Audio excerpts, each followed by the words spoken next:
You know what's kind of funny, guys? Everybody complains about the fact that WWE is not what it should be. Now, I did a video earlier giving my 2 cents on the whole broken situation and buggy situation and whatever you want to call it with 2K20. And if the game that's supposed to represent your product and be one of your best sellers is not working the way it should, and fans, viewers, buyers have to essentially wait not 24 hours, but who knows how long for updates and patches to get it working properly. A lot of people are going to point out, and I'll be the first to probably say it, that if your game is bad, then that's not a good look for you, especially when one considers the state that a lot of folks see you in. I mean, the fact that everybody has constantly said that WWE is not doing its job, it's being repetitive, and it is. It's not doing the job it's supposed to get people's eyes on the product, especially when you consider that they have a 5-year multi-billion-dollar deal with Fox. And just in the past 2 weeks after its initial debut, the ratings and viewership have fallen. Now, one could say that that's not going to really matter in the end because people will be able to watch it on demand and all that, and that's fine. And they'll DVR it and watch it, and that's fine too. But it's that initial viewing. It's kind of like when you go see a movie, the initial first viewing is going to draw in the audience. And if the audience is pleased with what they see, then they're going to say, then by word of mouth, they're going to let others know about it, and others will want to see it. And right now, WWE is not doing that. Not even with NXT, which is a surprise to a lot of folks. They're not doing it with NXT. Their A show, as some people put it.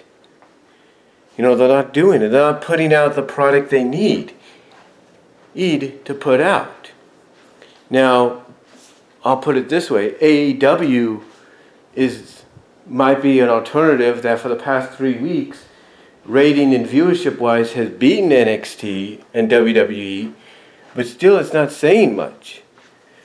They may have garnered more viewers and to watch their product just by word of mouth, but it's still not enough. And you also got to remember, and even though it's an excuse, there's still a relatively new wrestling promotion that's been hyped up for the better part of the year. And that the only reason people know about them is because of the shows that they have given them, the previews they have given them, from Double or Nothing to Fight for the Fallen to Fyter Fest and so on.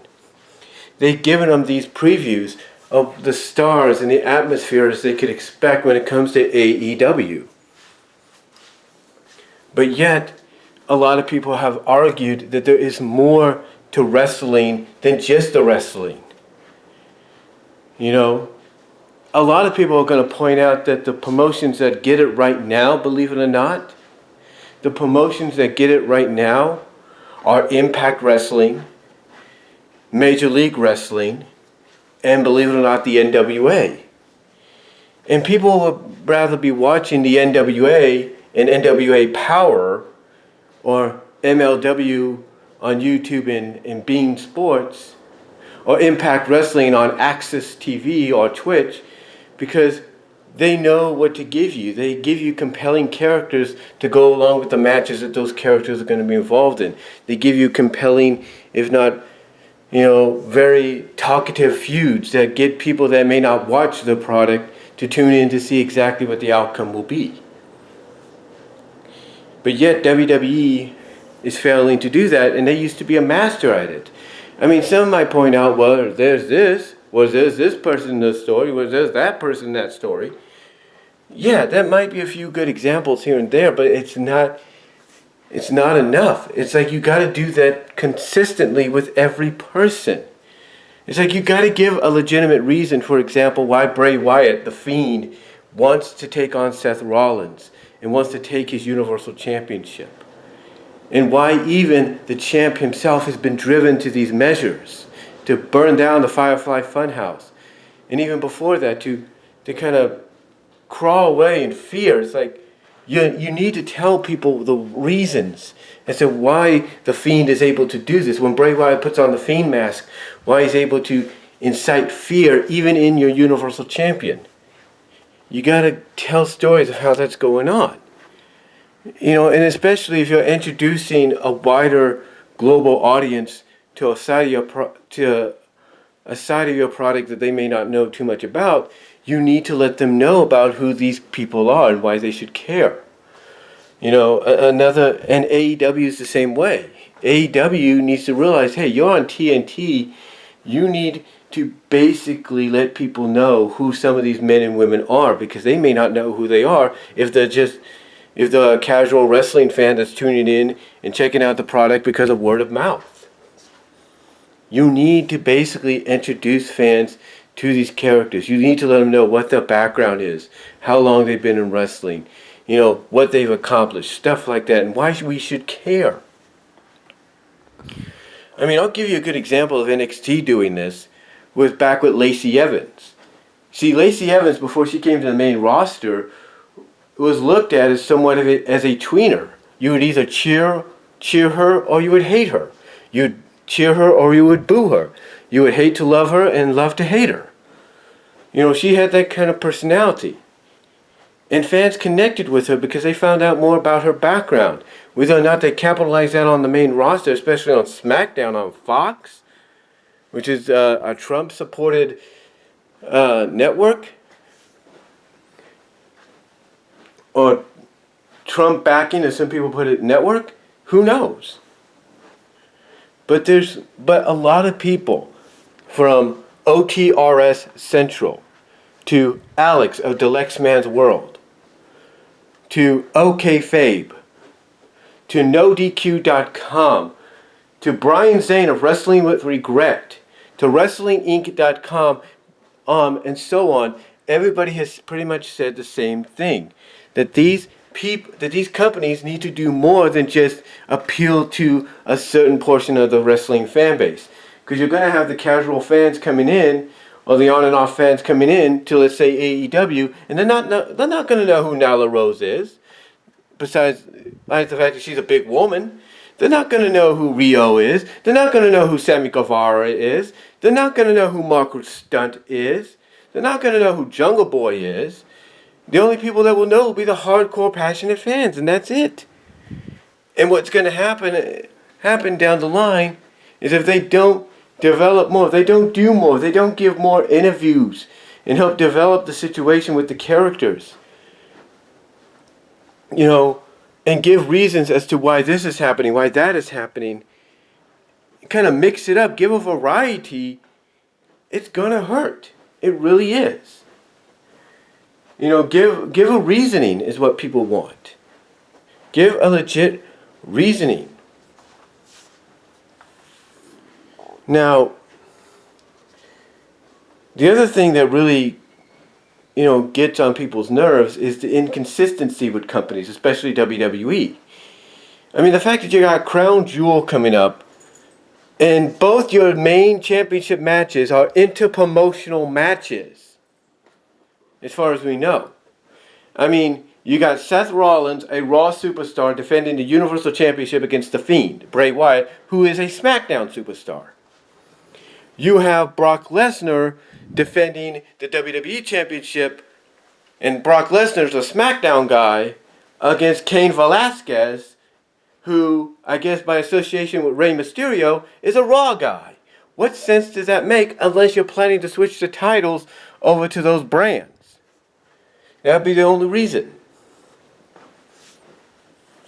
And then you add in the stipulation for Seth and Fiend by saying it's Falls Count Anywhere and the match can't be stopped for any reason. It's like, It's like, people, they want to give you a chance, but you're putting them into predicaments, but you're putting the fan base, hardcore, casual, whatever, into a predicament they don't want to be in. They don't want to be in a predicament to where you're forcing them to tune into an event that basically they don't want to support, because they know in their hearts, and a majority of people will agree upon this, they know is not the right direction to go. It's not the right choice. It's not the best decision for business. But yet you're trying your best to tantalize them into watching that product, into watching that show because of these matches. It's no wonder, ladies and gentlemen, that as crazy as this might sound, people prefer CAW,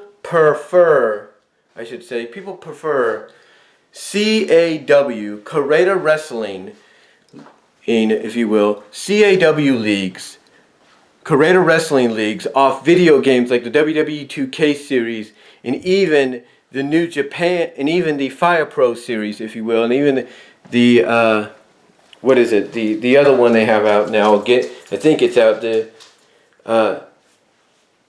Chikara, if you will, the Chikara one. It's no wonder people prefer Chikara. Well, maybe not so much, because people have said some mixed reactions about it. But no wonder people prefer the CAW, Creative Wrestling Leagues, that people are able to make and create out of these games, like the WWE 2K series when it's working properly, or the Fire Pro series, like the more recent one. Because they know because they know that even though these are video games that people are playing and live streaming, if not video capturing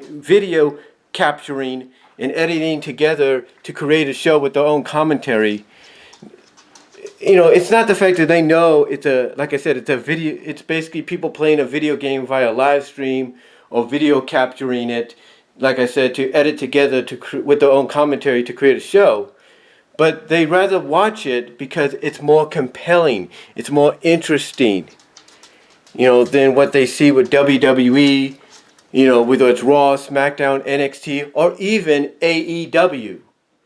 It's no wonder people are getting behind somewhat Impact Wrestling now. Not just because of the deal with Access, because of what, like I said earlier, what they're bringing to the table from an in-ring perspective, and combining it with the elements that take place outside of the ring that help contribute to what takes place in the ring. Same with MLW, and the same with NWA Power. So again, that's how bad right now the situation is consistently when it comes to WWE, Raw, SmackDown, NXT, and even All Elite Wrestling, AEW. The fact that yes, AEW has beaten WWE in the ratings when it comes to NXT for the past several weeks, it doesn't mean people are still tuning in. Who's to say after tonight NXT won't beat AEW? The point is, there's got to be more consistency and variety. And again, this is why, believe it or not, people would rather watch a CAW show, a Creative Wrestling show, like CAW Champions League, or Destiny Championship Alliance, DCA, or ANDW, Anime Nintendo Disney Wrestling. It's no wonder they'd rather watch those shows, even though, like I said, they know the video games being live streamed or video captured and edited together with commentary provided by someone like the player themselves into a show, that they post on YouTube or Twitch. They'd rather watch that because they know it's more compelling, more interesting, and it gives more variety. And it gives the characters they have on the roster more opportunities. And again, that's the other inconsistency fans have, is the fact that none of these companies want to give certain superstars that they have on the roster opportunities just yet. You might say AEW is still starting out. They still have to get They still have time. Yeah, that's true. But you gotta give, but you have to let other, but if you're AEW, you can't just, on occasions, rely on the same people every week because they're established or the hardcore fans know them. You need to bring in other stars for fans to get behind. You need to give them other teams and stars to care about, as well as you got to have the stories and the video packages to go along with it for them to care. And the same with WWE and their programming. You got to give them that consistency and that variety. Because consistency is the name of the game. Consistency and variety is the name of the game. That's what it is.